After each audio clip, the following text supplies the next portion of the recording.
भाई, आपका हार्दिक स्वागत है। और मंच आपके लिए स्वागत है आपका। मैं स्टार्ट करूं शेयरिंग मेरी। जी जी रवि भाई। नमस्कार दोस्तों, मेरा नाम रवि है, मैं शराबी हूँ। स्टेपिंग स्टोन को बहुत बहुत धन्यवाद, और अनिरुद्ध को भी जिन्होंने मुझे इनवाइट किया, अपॉर्चुनिटी दी बोलने की। मेरा अ, मेरा जो टॉपिक है आज का, this programme works in difficult times. तो थोड़ा सा मैं मेरा बैकग्राउंड बताता हूँ। मैं एक वेल एजुकेटेड फैमिली से बिलोंग करता हूँ। मेरे फादर एक बहुत अच्छे लॉयर, मेरा ब्रदर भी लॉयर है, और मेरे कजन्स, मतलब एक ब्यूरोक्रेटिक फैमिली, इंडिया की टॉप क्लास ब्यूरोक्रेसी से बिलोंग करती है।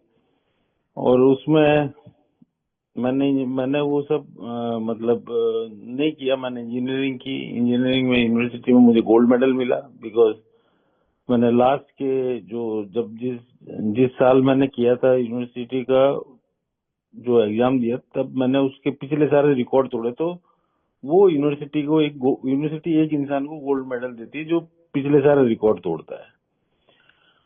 उसके बाद मैं एक इंडिया की जो सबसे बड़ी एमएनसी कंपनी है उसमें मैंने जॉब की।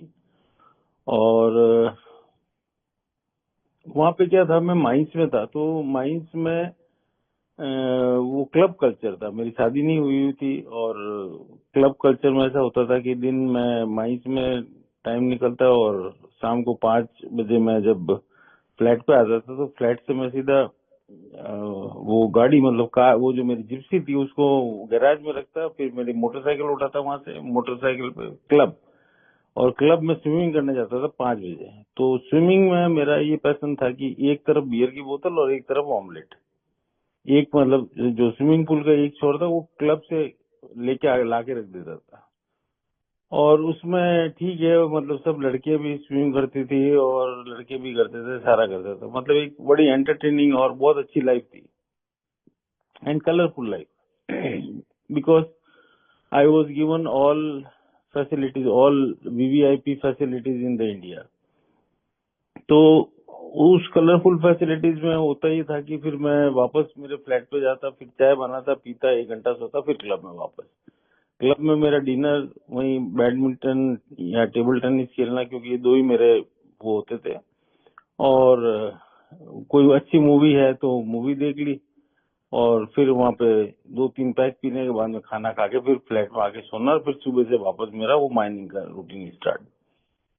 तो ऐसे करते करते उसके बाद में मैं महाराज जयसिंह जो जयपुर डिजाइनर्स है उनके साथ में मेरी पार्टनरशिप हुई वर्किंग में। तो फिर मेरा जो ट्रेवलिंग रूट था वो था कैलकाटा टू दिल्ली, और फिर दिल्ली से नेक्स्ट फ्लाइट पकड़ के जयपुर। जयपुर में एंड जयपुर से शाम की फ्लाइट, जयपुर में काम करके फिर शाम की फ्लाइट पकड़ के जोधपुर।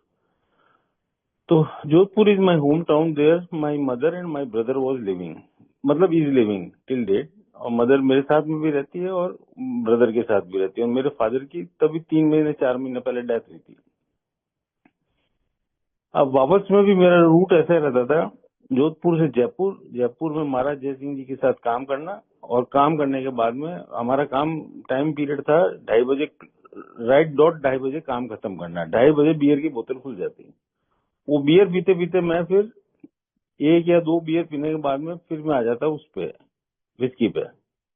विस्की का एक क्वार्टर लगाने के बाद में 6 बजे एयरपोर्ट पहुंचता था। 6 से 9:30 बजे लैंडिंग टाइम था कलकत्ता, जयपुर टू कलकत्ता। तो मैं वो जो 2.5 घंटे या जो 6 से 9:30 का टाइम के बीच में जो मुझे अल्कोहल नहीं मिलती थी, तो मैंने इंडियन गवर्नमेंट से परमिशन ली कि allow me to drink in the flight after 6 o'clock in domestic flight. तो डोमेस्टिक फ्लाइट में सरकार ने वो परमिशन दे दी। तो परमिशन इस बेसिस पे दी कि भाई हम, आप फ्लाइट में होंगे तो आपको फ्लाइट में हम, मतलब जो एयर, जो जिस भी उस टाइम 2 एयरलाइन चलती थी, जेट और एयर इंडिया, तो इनमें आपको हम फ्लाइट, मतलब फ्लाइट आपको प्रोवाइड करेगी ड्रिंक्स। तो कई बार मतलब एक दो बार ऐसा होता, मेरा वहाँ कलकत्ता ताज में बुक रहता था रूम। और एक बार ऐसा हुआ कि वो फ्लाइट लैंड नहीं कर पा रही थी फॉग की वजह से, और वो उड़े जा रही और मैं पिए जा रहा हूँ। मतलब वहाँ कोई लिमिट नहीं थी, अनलिमिटेड में ड्रिंक कर सकता था। और ब्लैकआउट मेरा वो फर्स्ट मेरा लाइफ का ब्लैकआउट था, जब कि मुझे मालूम ही नहीं है कि मैं फ्लाइट के अंदर से उस होटल के बेड पे तो नेक्स्ट डे 2 बजे कब उठा, कैसे उठा। तो वो एक अच्छी वीआईपी होटल थी, तो उसने उन्होंने लोकेट कर लिया मुझे, और वो उठा के और मुझे मेरे रूम में ले जाके पटक दिया। अब ऐसा करते करते ठीक है, वो मुझे लगा कि यार एक इंसिडेंट हो गया, वो फ्लाइट लैंड नहीं किया, और वो कुछ समझ में आया नहीं, क्योंकि ये एम आने के बाद में इंसिडेंट समझ में आने लगे। फिर मैं वहाँ पे क्लब में सैटरडे हमारी छुट्टी होती थी, सैटरडे संडे, तो क्लब में दिन में जाने लग गए। सैटरडे को दिन में ड्रिंक करना, संडे को भी दिन में ड्रिंक करना, because that was a dense forest इन उड़ीसा। और उसमें फिर वो हाथी वाथी का वो ऐसा होता था कि आमने सामने बैठे हैं, मैं भी बंदूक लेके बैठा हूँ। बड़ा मतलब एक एक्साइटिंग लाइफ थी, बहुत ही मतलब एक्साइटिंग लाइफ थी।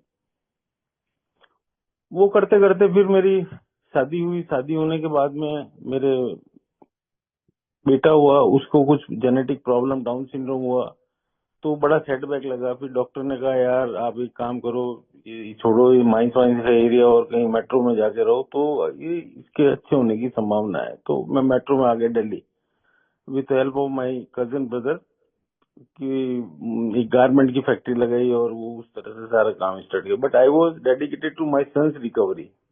वो जो डाउन सिंड्रोम था तो उसकी रिकवरी में, तो उसकी एक्सरसाइज वगैरह वर सो टफ दैट कि without alcohol I could not manage that those exercises, घुटनों के बल पे चलना और वो वाली। तो मैं क्वार्टर पीता, फिर एक छोर से दूसरे छोर तक उसको ले जाना, फिर उसको वहां से वहां लाना। तो ये चलता रहा, और मेरी मेरी धीरे धीरे अल्कोहल बढ़ती गई। मतलब वो क्वार्टर क्वार्टर से वो हाफ हुआ, और हाफ से वो पौना बोतल हुई, पौना बोतल से वो बोतल पे चली गई। एंड वो जस्टिफाइड था फैमिली को भी कि यार इतनी टफ एक्सरसाइज के लिए, बिकॉज मुझे घुटने के बल चलना होता था। तो आज वन नीड्स पावर, और वो पावर वो अल्कोहल से मिल रही थी मुझे। And that was a positive power from the alcohol. वो करते करते मेरा 2007 में एक ऐसा टाइम आ गया कि नहीं, उसके बीच में मेरा दूसरा सन हुआ 2004 में। तो मैंने 2004 में उसकी कुछ प्रेगनेंसी प्रॉब्लम के कारण वो कुछ ऐसा हुआ था कि यार ये जिएगा मरेगा, कुछ वो इंक्यूबेटर में 3 महीने रखा करा। तो मैंने कहा यार शराब छोड़, मतलब मैंने उस टाइम शराब छोड़ दी थी। वो एल्कोहलिक एनोनिमस की वजह से नहीं छोड़ी, वो ऐसी छोड़ दी जिद से। अब छोड़ी तो वो 2004 भी निकला, 2004 फरवरी में छोड़ी, तो 2004 भी निकला, 5 भी निकला, 6 भी निकला, 3 साढ़े 3 साल तक मैंने नहीं पी। बट वो जो 3.5 साल नहीं पी, बट उसमें जो मेरे बिहेवियर पैटर्न थे वो वर्स देन मेरे ड्रिंक के टाइम के थे। वो मुझे भी नहीं समझ में आया कि क्या है क्या नहीं है, बट वो मैं अब जब रिकॉल करता हूँ तो वो समझ में आता है यार, वो मेरे इमोशनल भयंकर प्रॉब्लम थी। तो घर में जो खाना बना रहा है उसके ऊपर चिल्लाना, उसके ऊपर बर्तन फेंकना, मतलब हरकत सेम टू सेम वही, जो पिया या नहीं पिया। तो वो कहीं न कहीं मुझे खुद को ऐसा लगता था कि यार इससे बेटर तो मैं ड्रिंक करूं तो ज्यादा बेटर है। और वो जो थॉट प्रोसेस था ड्रिंक करूं तो ज्यादा बेटर, तो 2007 सितंबर में मैं फिर पी ली मैंने। और जब 2007 सितंबर में पी, तो वो फिर वो क्वार्टर से स्टार्ट नहीं हुई, बोतल से स्टार्ट हुई। और बोतल से स्टार्ट होने के बाद में वो डे एंड नाइट स्टार्ट हो गई। मैं पहले बिंज ड्रिंकर था, 15-20 दिन पिया, फिर 2-4 महीना नहीं पिया, फिर 15-20 दिन पिया, फिर 2-4 महीना नहीं पिया। बट वो वहां जो 2007 में मेरा स्टार्ट हुआ, that was the worst part of my life. तो बस हर मतलब आंख खुले और शराब चाहिए, आंख खुले और शराब चाहिए। एक बार तो मैं दूसरी मंजिल से कूद के शराब लेके आया, क्योंकि नीचे लॉक लगा हुआ। सुबह 4 बजे लॉक, मैं सेकंड फ्लोर में रहता था, तो लॉक किसका खुलवाऊं? दो मकान है नीचे, वो सब अपने अपने गेट के लॉक लगा दे। अब गेट के लॉक लगाए तो मेरी टेरेस ब्लॉक, मतलब मेरी स्टेयर्स ब्लॉक हो गई। तो मैं दूसरी मंजिल से कूद गया, कूद के जाके शराब ले आया। चलो जी, ये भी ठीक है।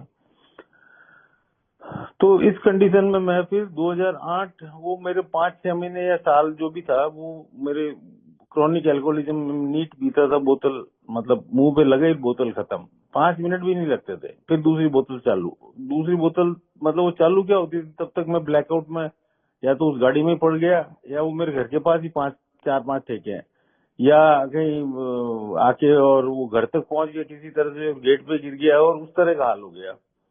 अब वो हाल हुआ तो मैं तो लिटरली ये कह रहा था यार, ये तो भगवान मौत दे दे या इस शराब को छुड़ा। अब शराब छूटने का कोई मालूम नहीं था, ना एल्कोहलिक एनोनिमस का मैसेज था, नहीं कुछ था कुछ। मेरी वाइफ को मैंने बोला यार अब मेरे से तो क्या है ना, अब मेरा जीना आराम हो गया, मैं जी नहीं सकता। फिर मैं वो सारा सर्च कर रही थी गूगल पर, उसको उसको वो मिल गया ये सारे। तो मैं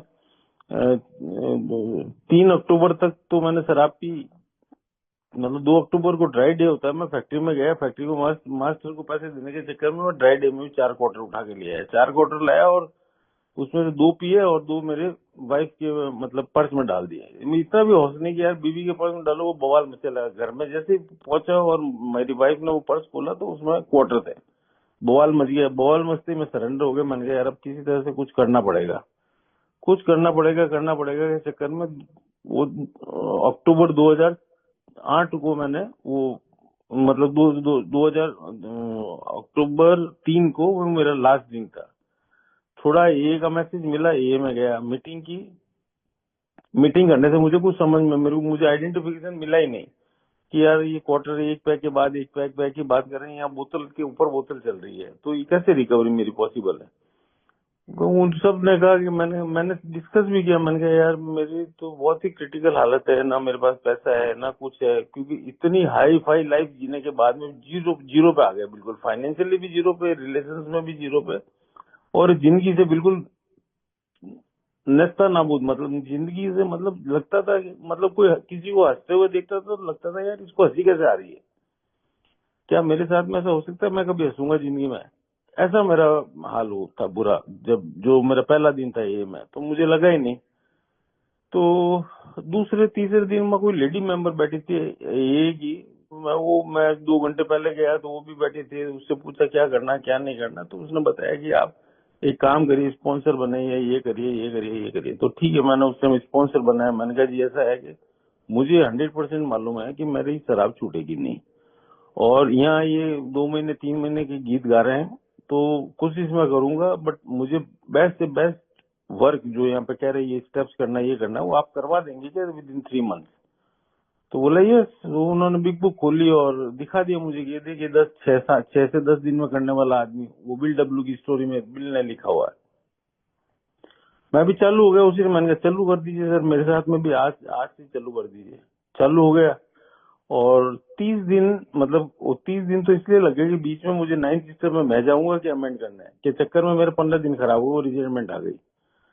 तो अदरवाइज मैं 15-20 दिन में कर लेता, 30 दिन में मैंने सारे स्टेप्स स्पॉन्सर के साथ कर लिए, इंक्लूडिंग अमेंड्स एंड एवरीथिंग,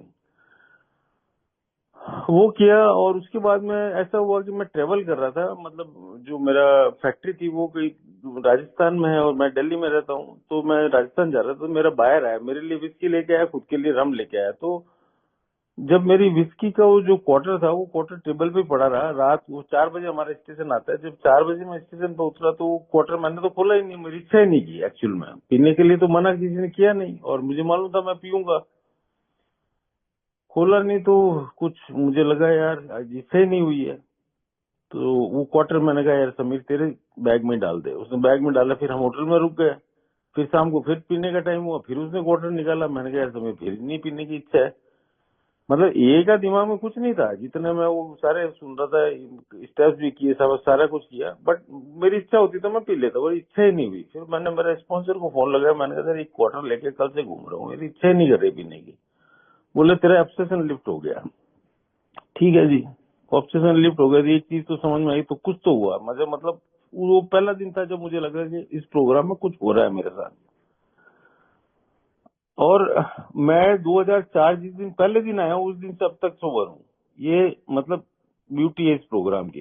अच्छा जी, अब करना क्या है, करना मतलब मेरे पास में रुपए के नाम से, जब मैं जिस दिन ए में गया तो 1500 रुपए टोटल मेरी सेविंग, और रिलेशन मेरी वाइफ के साथ में, मतलब ऐसा था कि कुत्ते बिल्ली से भी बदतर रिलेशन, और समाज में कोई मेरे से बात करना नहीं चाहता है। हर आदमी को ये लगता था कि ये कब मरे, आज मरेगा कल मरेगा, आज मरेगा कल मरेगा। तो उस स्थिति में उन्होंने मेरे वो वैसे रिलेशन मेरे साथ में थे।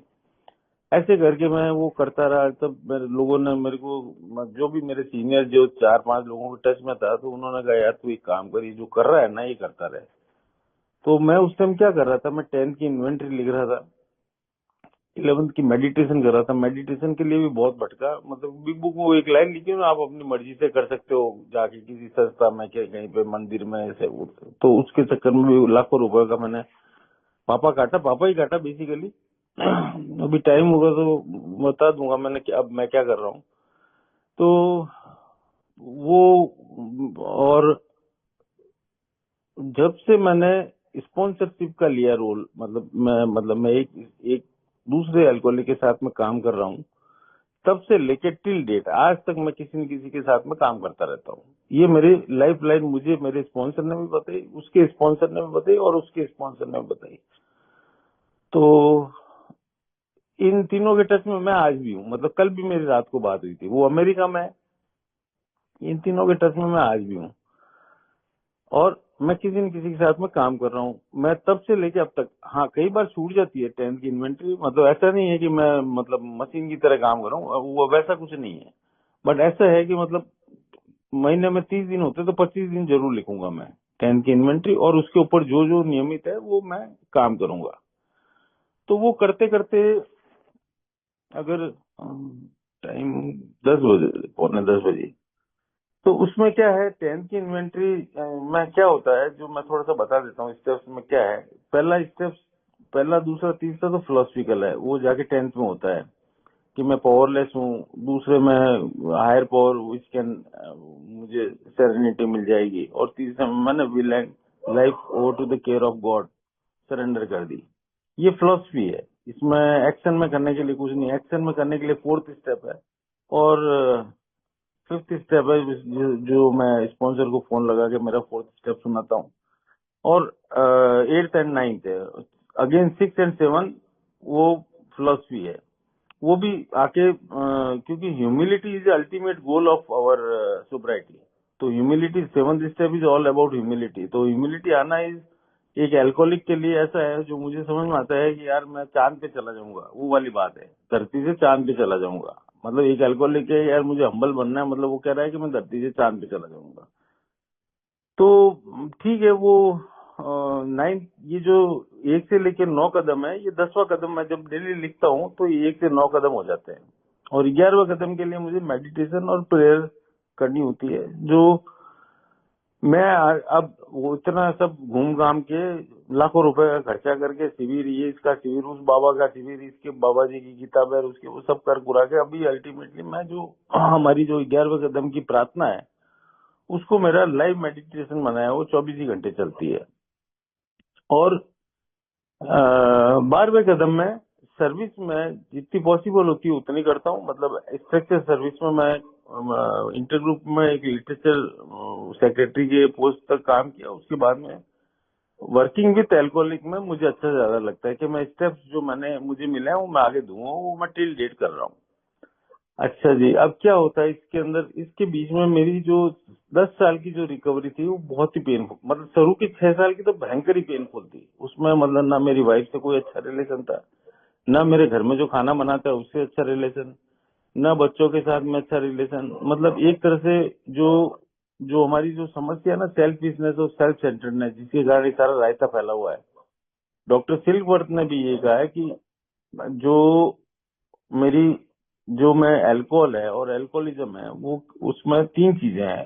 Problem, problem is allergy, solution is altruistic and, मतलब अल्ट्रिस्टिक मतलब परोपकारी धरातल पे काम करना, मतलब दूसरे अल्कोहलिक के साथ काम करना, और मुझे प्रोफाउंड पर्सनालिटी चेंज, ये सॉल्यूशन है। Method to solution is steps, and these steps are taken from the Oxford University, Oxford Group, spiritual department of the Oxford Group of Europe।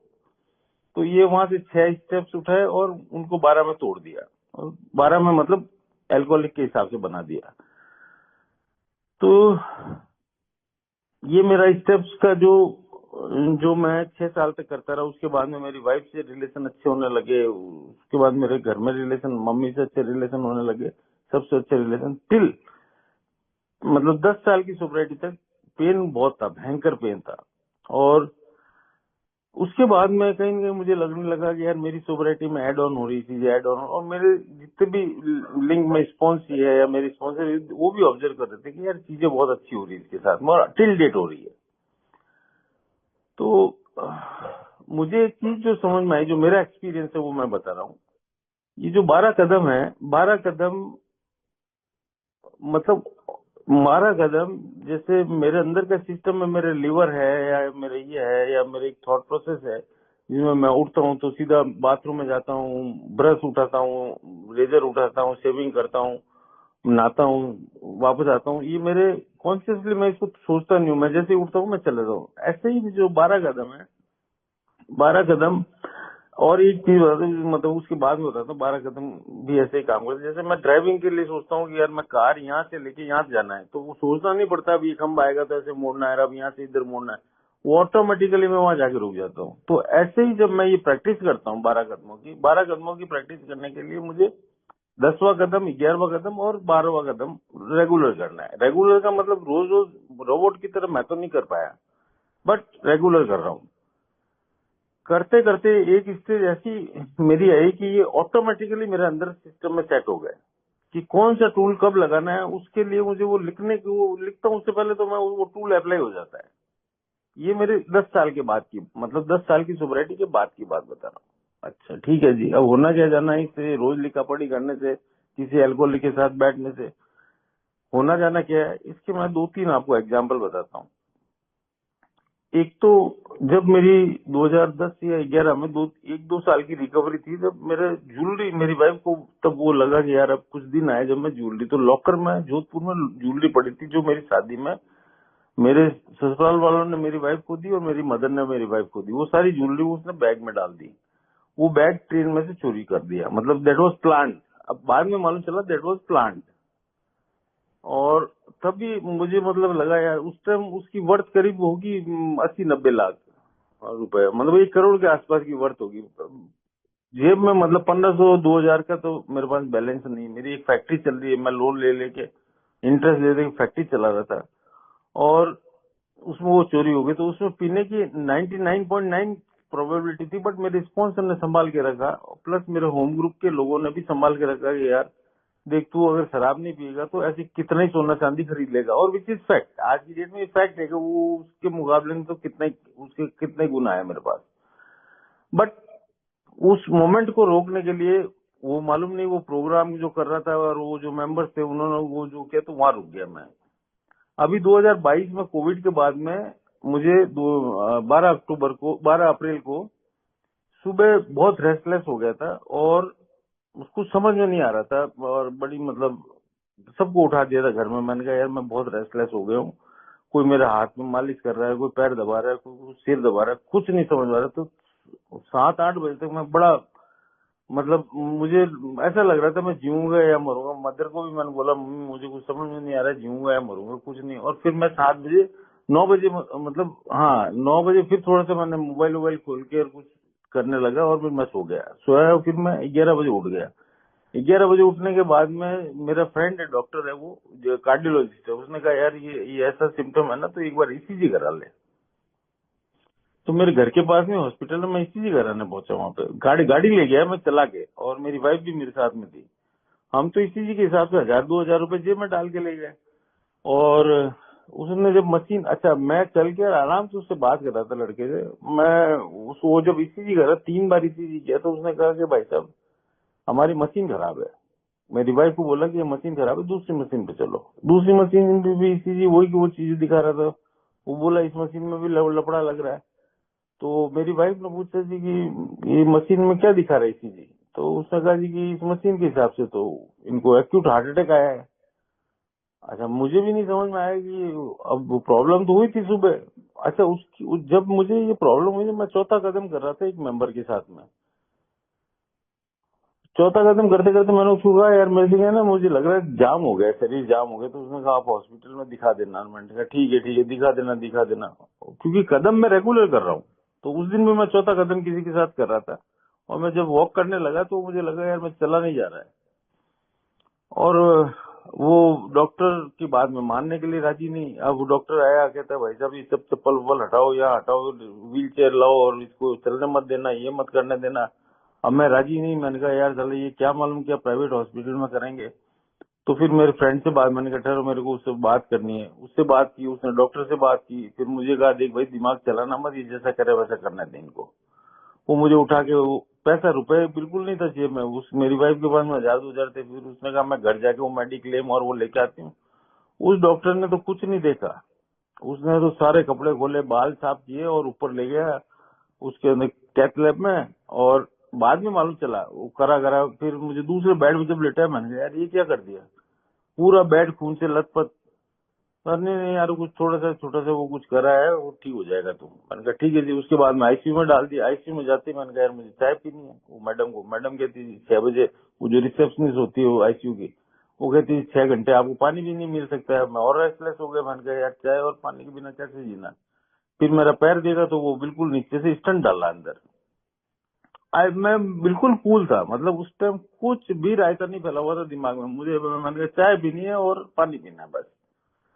तो फिर मैंने उनको अल्टीमेटली, वो 5 बज गए थे तब शाम के, जब मैं आईसीयू में गया। तो वो 5 के हिसाब से वो 11 बजे बोले 11 बजे आपको देंगे और बहुत ज्यादा पानी का लगे, ड्रॉप ड्रॉप मुंह में डालेंगे। मैंने कहा जी ड्रॉप ड्रॉप ही डालो।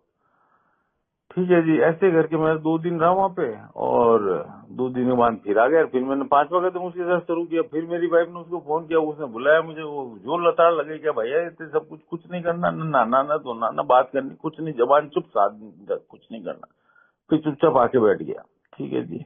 ये एक इंसिडेंस ऐसा था जब मैंने ये फील किया कि अच्छा, उस डॉक्टर ने मेरी वाइफ को ये बोला कि भाई ये जो ये पेशेंट आया ना मेरे पास में, आपका हस्बैंड, ये मेरी लाइफ का जो मेरा 40 साल का एक्सपीरियंस है उसमें ये पहला पेशेंट है जिसकी इतनी फास्ट रिकवरी हुई है। तो ये एक नॉर्मल इंसान नहीं है, इसके साथ में कोई न कोई एनर्जी काम कर रही है। ये लैंग्वेज मेरी वाइफ को बोली। तो वाइफ को जब ये बोला ना, तो वो जब मुझे बता रही थी तो वो रोने लग गई। ठीक है जी। वो टाइम निकल गया। आज की डेट तक मैं ठीक हूँ। मेरे को कंट्रोल करना है, मेडिसिन लेता हूँ खूब सारी, हार्ट की, बीपी की, ये वो करता हूँ, वो सारा कुछ करता हूँ। अच्छा, एक सेकंड इंस्टेंस अभी मेरे जुलाई में, 1 जुलाई को जब मैं वॉक कर रहा था, एक वॉक यहाँ पे सूरज कुंड है हमारे फरीदाबाद के पास में। मतलब फरीदाबाद के अंदर सूरज कुंड जगह है। मैं उसके सामने रहता हूँ, तो सूरज कुंड के अंदर वो रेस्ट्रिक्टेड जोन है। तो वॉक करते करते एक मोटरसाइकिल वाला आया और इतनी स्पीड से ठोका मुझे कि मेरे दोनों पैर की 4 हड्डियां टूट गई। मतलब फ्रैक्चर नहीं हुआ, टूट गई, टूट के अलग हो गई हड्डी अंदर से। अंदर से हड्डी अलग हो गई। तो मेरा कजन ऑर्थोपेडिक डॉक्टर है वो, और ये जो डॉक्टर है, ये इन लोगों ने उस टाइम तो ये कहा कि यार थोड़ी सी, मतलब सोच में पड़ गया। मुझे कुछ नहीं कहा।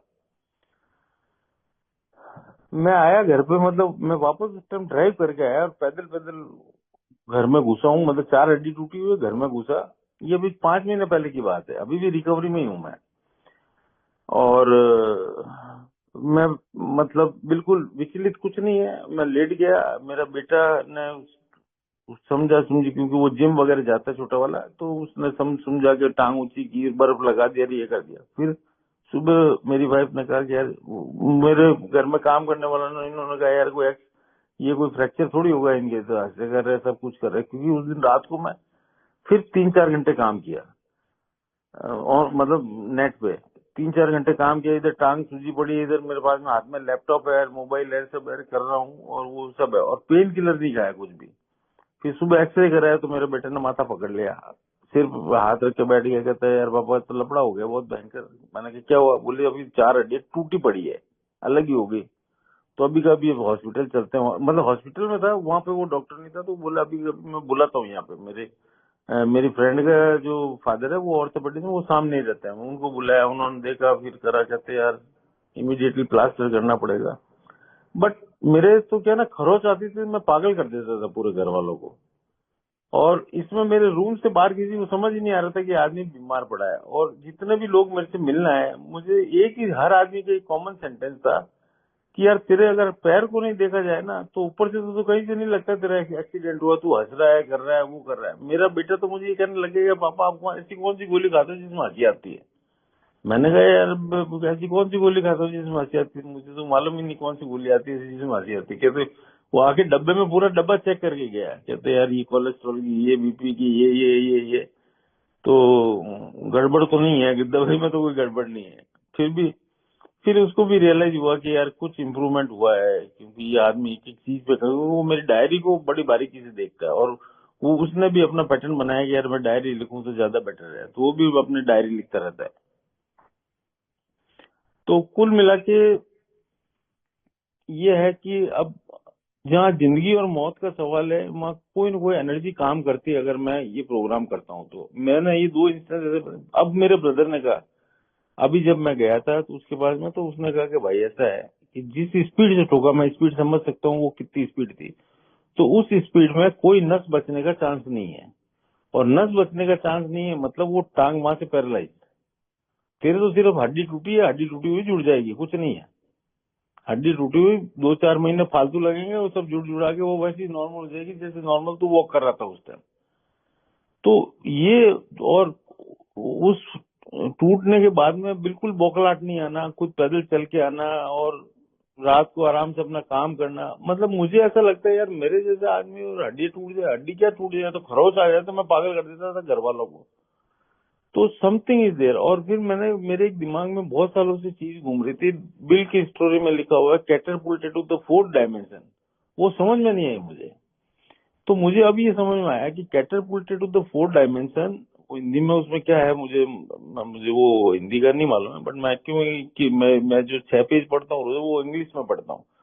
तो कैटरपुल्टेड टू द फोर्थ डायमेंशन, 2-3 चीजें मैं बिग बुक की बहुत इंपॉर्टेंट जो मुझे लगी मेरी लाइफ में, वो मैं बता देता हूँ। एक तो ये कैटरपुल्टेड टू द फोर्थ डायमेंशन, मतलब ये एक ऐसी चीज है कि मैं विचलित से विचलित परिस्थिति में नॉर्मल रहता हूँ, तो इसका मतलब है कि मैं फोर्थ डायमेंशन में जी रहा हूँ। और दूसरी चीज जो फ्रेड की, उसमें लिखा हुआ है कि यार मैंने बहुत सारे पापड़ बेले और मैं रिलैप्स पे रिलैप्स होता गया और मैं माना नहीं ये अल्कोहलिक एनोनिमस की बात। मतलब अल्कोहलिक एनोनिमस की बात का मतलब है यार कि प्रोफाउंड पर्सनैलिटी चेंज करना है और अल्ट्रोस्टेटिक प्लेन पे जीना है और परोपकारी धरातल पे जीना है। तो ये वो उसने मानी नहीं, और उसने ये लिखा कि मेरा ये एक्सपीरियंस है कि, ये उसकी मैं बता रहा हूँ कि मेरा ये एक्सपीरियंस है, वो बोल रहा है कि मेरा माइंड एक एल्कोहलिक माइंड है, और मैं अगर स्पिरिचुअल प्रोग्राम नहीं करूंगा मेरे साथ में, मेरी ग्रोथ के लिए स्पिरिचुअल प्रोग्राम नहीं करूंगा, तो कभी भी मेरी जिंदगी में एक ब्लैंक स्पॉट आ सकता है। वो ब्लैंक स्पॉट एक फ्रैक्शन ऑफ सेकंड का होगा जो मुझे ठेके पे ले जाएगा, मालूम नहीं चलेगा। और उसमें मोर अबाउट एल्कोहलिज्म में और जिम की, और वो जिम ने भी यही समझाया कि भैया मैं, वो पीर ने तो लगा था दूध और उसको बोला 2 आउंस इसमें विस्की डाल दे। वो ब्लैंक स्पॉट था एक्चुअल में। और एक ने वो सोचा था कि यार मैं 55, मतलब मैं बहुत बड़ा बिजनेसमैन बन जाऊंगा तो मैं शराब पीऊंगा, और उसने पी, वो रिजर्वेशन थी। तो ये 3-4 चीजें मेरे को, मतलब मेरी लाइफ में लाइफ लाइन बन गई। और भी बहुत सारी चीजें बिग बुक में है, लेकिन मतलब मेरे जो अंदर तक जो घुसी हुई चीजें ना, ये 2-4 चीजें जो सामने आती है, जब जब लाइफ में सामने आती है तो मुझे ये लगा कि भैया ये लकीर के फकीर बन के रहने का प्रोग्राम है। इसमें कोई दिमाग नहीं चलाना, कोई पोस्टमार्टम नहीं करना, कोई किंतु परंतु नहीं करना, किसी को एल्कोहलिक एनोनिमस में जजमेंट नहीं करना। यहाँ है 1-2 मेंबर जो जुड़े हुए हैं अभी, जो जानते हैं, मैं मीटिंग वगैरह में कोई मतलब ज्यादा दिमाग लगाता नहीं हूँ, अपने तो सीधा अपना प्रोग्राम किया और रहे। तो उसका आज की डेट, अच्छा फाइनेंशियली जो मैं 1500 और 2000 की गणित लेके आया था ना, वो करोड़ पे पहुंच गई। मेहनत की, डट के मेहनत की, नो डाउट अबाउट दैट कि मेहनत नहीं की, लेकिन वो मतलब 1500-2000 से करोड़ पे पहुंच गया मैं। और कोई ऐसा नहीं है कि किसी का पैसा मारा है या कुछ करा। वहां पे वो वाइफ के साथ में एक अच्छे रिलेशन है, बेटों के साथ में अच्छे रिलेशन है, मदर के साथ में अच्छे रिलेशन है, भाई के साथ में अच्छे रिलेशन है। समाज में लोग बात करने के लिए तरसते हैं, उनको लगता है यार 2 मिनट बात कर ले, बस 2-5 मिनट बात कर लेगा तो ये 2-4 लाख की कमाई करा देगा। मतलब इस तरह का जो ये वाली स्टोरी भी है वहाँ भी बुक में कि यार वो जंगल वीरान खेत में पड़ा था जो मरने के इंतजार में, और वो आज समाज का ऐसा इंसान है जिसे हर कोई मिलना चाहता है, और वो सेम मैं लाइव एग्जाम्पल बना हुआ हूँ। तो कहने का मतलब ये है कि यार ये जो दिमाग में वक्त चला रहा नहीं, लकीर के फकीर की तरह प्रोग्राम दिया हुआ है, 12 कदम सजे सजाए, मीटिंग में मिलते हैं, स्पॉन्सर मीटिंग में मिलता है, बस ये देखना होता है यार स्पॉन्सर का स्पॉन्सर है तो वो अपने दिमाग की खिचड़ी पका के नहीं देगा और मेरे को और ज्यादा डैमेज नहीं करेगा, क्योंकि बिना स्पॉन्सर के स्पॉन्सरशिप करना मतलब वो खुद को भी डैमेज करना और दूसरे को भी डैमेज करना। और है तो मैं इसके साथ लग जाऊं और 12 कदम करूं, सिंपल इज दैट। और बहुत सारे लोग कर रहे हैं, मैं बहुत सारे लोगों के साथ में जुड़ा हूँ, मतलब एन नंबर ऑफ पीपल। जब मैं 17 साल से मतलब कम से कम 12-13 साल से तो लगातार कर ही जा रहा हूँ, और जब मैंने 30 दिन में करा है तो सारे मेरे साथ वाले कोई 50 दिन में कर रहा है, कोई 40 दिन में कर रहा है, कोई 60 दिन में कर रहा है। तो उनकी लाइफ में वैसे ही चेंज आ रहा है जैसा मेरी लाइफ में चेंज आया। तो मुझे मेरे लिए तो ये है कि ये अगर मैं इस तरह से कोई भी चलता है तो उसकी लाइफ में उसी तरह से चेंज आएंगे जिस तरह से मेरी लाइफ में चेंज आया। ये भी मेरे पास में एग्जाम्पल है। तो ये तो गारंटीड है कि यार कदम अगर आदमी खुले दिमाग से करेगा तो उसकी लाइफ में जो मैंने पाया ना वो सेम चीज वो पाएगा। ऐसे बहुत सारे लोग हैं, मैं अकेला ही नहीं हूँ। बहुत सारे जिन लोगों के साथ मैंने प्रोग्राम किया वो भी मेरे से भी बदतर स्थिति में आए और मेरे से अच्छी स्थिति में पहुंच गया। तो यही है यार, मैं मतलब ये कहना चाहता हूँ, ये प्रोग्राम क्या है कि ये रोज लिखा पढ़ी का प्रोग्राम नहीं। लिखा पढ़ी तो एक प्रैक्टिस है मेरी, बट ये अंदर तक घुस के ऑटोमेटिक चलने वाला प्रोग्राम है। जिस दिन मुझे 10 साल लग गए ऑटोमेटिक मोड में आने में, तो 10 साल के बाद में ऑटोमेटिकली वो जो मैं 10th स्टेप में what I can do differently लिखता हूँ, ऑटोमेटिकली चलता है। वो इंस्टेंट आता है कि वो इसमें मैं डिफरेंटली क्या कर सकता हूँ।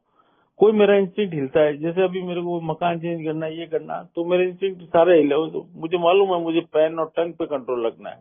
चुप रखता हूँ बीवी के सामने, जमान चुप है। अभी मीटिंग थी, मैं नीचे आ गया, ऑफिस में आ गया मेरे। तो क्योंकि उसका मोमेंटम वो शिफ्टिंग का बिगड़ा हुआ ये जैसे तैसे जो भी है, तो मेरे को कूल रखना है, मेरी जबान पे लगाम देके रखनी, क्योंकि ये मैं लिख रहा हूँ। मैं पिछले 15 साल से लिख रहा हूँ रोजाना। मुझे क्रिटिसाइज नहीं करना है, मुझे आर्ग्यूमेंट नहीं करना है, मुझे जजमेंट नहीं करना है। तो वो घर पे भी तो लागू होती है सारी चीजें। तो ये में तो ठीक है वो नहीं करना, लेकिन ये तो एक स्कूल की पाठशाला या हॉस्पिटल की तरह है, वहां से करके तो मैं घर में लगाऊंगा। अगर वहां से करके घर में नहीं लगा रहा हूँ तो कहीं न कहीं प्रॉब्लम मेरे अंदर है। और आप इसको किसी भी तरह से कह सकते हो कि मुझे एक अच्छा स्पॉन्सर मिला, कि अच्छी स्पॉन्सर मिले, क्योंकि ये क्या है ना, मेरे पास में स्पॉन्सर है तो वो मेरा चेला है, मैं उसका गुरु, वो कुछ नहीं है। स्पॉन्सर भी सिखाता है, स्पॉन्सर भी सिखाता है। तो मेरे केस में तो दोनों सब मेरे स्पॉन्सर मेरे स्पॉन्सर है और स्पॉन्सर भी मेरा स्पॉन्सर है। और मेरे मतलब एक तरह वो कहना मतलब ये विशियस साइकिल है, मतलब कोई किसी का नीचे चेला नहीं है और कोई गुरु नहीं है। तो यही मतलब मैं यही कहना चाह रहा हूँ, ये मैसेज जो प्रोग्राम नहीं कर रहे हैं, मतलब जिन्होंने शुरू नहीं किया है अभी, जो सोच रहे हैं करूँ कि नहीं करूँ, कुछ नहीं है, सोचने बीचने का टाइम नहीं है। अपने जो सामने दिख रहा है कि भैया इसके पास में स्पॉन्सर है, ये प्रोग्राम कर रहा है, वो मालूम चल जाता है बिना बताए यार, बिना पूछे ही मालूम चल जाता है। उसके साथ में मैं लग जाऊं चुपचाप, और जैसा गए वैसा करता रहूंगा ना, तो मेरी एक ऐसी जिंदगी जो मैं जो आज मेरी लाइफ में फील करता हूँ ना, कि जिस तरह की जिंदगी मैं जी रहा हूँ आज, एक आम इंसान के बस का तो है नहीं कि वो सोच ले कि इस तरह की जिंदगी भी होती है। पहले ये सोचता था मैं कि हंसता कैसे ये आदमी। अब मुझे देखने वाला इंसान ये सोचता है कि ये आदमी काम कैसे करता है, ये आदमी का थॉट प्रोसेस कैसे चलता है, ये हमारे बस का ही नहीं है। मेरी वाइफ मेरे घर में जो खाना बनाती है उसको ये बोलती है कि भाई ये जो काम करते हैं ना, ये हमारे किसी के बस का नहीं है, ये इनके ही बस का है। मेरा बेटा मेरी वाइफ को बोलता है कि भाई पापा को छेड़ाछाड़ी नहीं करना, एटीएम मशीन है, इनको छेड़ाछाड़ी करोगे तो आपके नोट आने बंद हो जाएंगे। तो इस तरह की लैंग्वेज एक अल्कोहलिक जो अपने मौत का इंतजार कर रहा है, वो जब सुनता है तो उसको लगता है कि यार कहीं ना कहीं ये जो मैं रोज कर रहा हूँ ना, इसमें बड़ा बहुत पावरफुल चीज है, और एक्चुअल में है। चलिए मेरी शेयरिंग इतनी ही करूंगा मैं, मेरे ख्याल से मैंने तो पहले ही खत्म कर दी। और कुछ बोलना है तो आप बताइए, कुछ मेरे से पूछना चाहते हैं तो।